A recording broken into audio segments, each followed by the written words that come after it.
அப்ப அரசியல்ல நிலை மாறுவது என்பது இயல்பானதுதான். ஆனா அதிலே கடைபிடிக்க வேண்டிய நாகரிகத்தின் எல்லை எது என்பதுதான் சிக்கார்.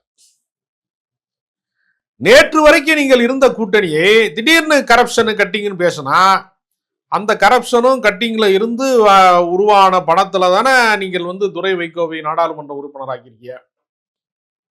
நீங்க ரெண்டு எம்எல்ஏ ராஜினாமா பண்ண சொல்ற வைகோ அவர்கள் துரை வைகோ ராஜினாமா பண்ண சொல்லலாமே. திமுகவினுடைய வாக்கு வங்கியிலே ஜெயித்தது என்பது எனக்கு அவமானம். நான் மானஸ்தேன், நான் சுயமரியாதைக்காரன், நான் திராவிட இயக்கத்துல மிகப்பெரிய வீராதி வீரன், சூராதி சூரன். நானு கே நேருவின் தயவால திருச்சியில திமுகவின் தயவால வெற்றி பெற்றதை நான் என்னால் சகிக்க முடியவில்லை அப்படின்னு உணர்ச்சிசப்பட்டு துரை வைகோ ராஜினாமா பண்ணார்னா அவரை முன்னுதாரணமாக எடுத்துக்கொண்டு சீர்காழி எம்எல்ஏவும் கடையநல்லூர் மதிமுகவில் இருந்து போட்டிட்டவங்க 2 பேருமே ராஜினாமா செய்யறதுக்கு ஒரு முன்னுதாரணமாக துரை வைகோ செத்தாலும் தனிச்சின்னத்துல நிப்பன்னு டிப்பிடி சின்னத்துல நின்னார்ல. அப்ப எத்தனை முறை செத்துருக்காங்க இது வரைக்கும்? ஏன் போன சட்டமன்ற தேர்தலில் யாரெல்லாம் செத்தது? இப்ப உதயசூரியன் சின்னத்திலே நிற்க வேண்டும் என்று அவர்கள் நிர்பந்தப்படுத்தினார்கள் என்றால் அந்த நிர்பந்தத்தை ஏற்க மாட்டேன்னு கமலஹாசன் மறுக்கிறார்ல.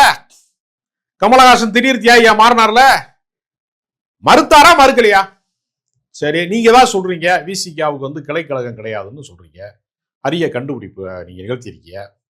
உங்க கட்சிக்கு கிளைக்கழகம் காணாம போனதை பத்தி தேட வேண்டிய இடத்துல இருக்க வேண்டிய நீங்க அறிவாலயத்தை கைப்பற்றாம விடமாட்டேன்னு நீங்க அரசியல் இயக்கம் தொடங்குற நீங்க தாயகத்தை காப்பாற்றுவதிலேயே நீங்கள் உங்கள் மதிமுகவை காப்பாற்றுவதிலேயே தடுமாறித்தன கிடக்குறீங்க.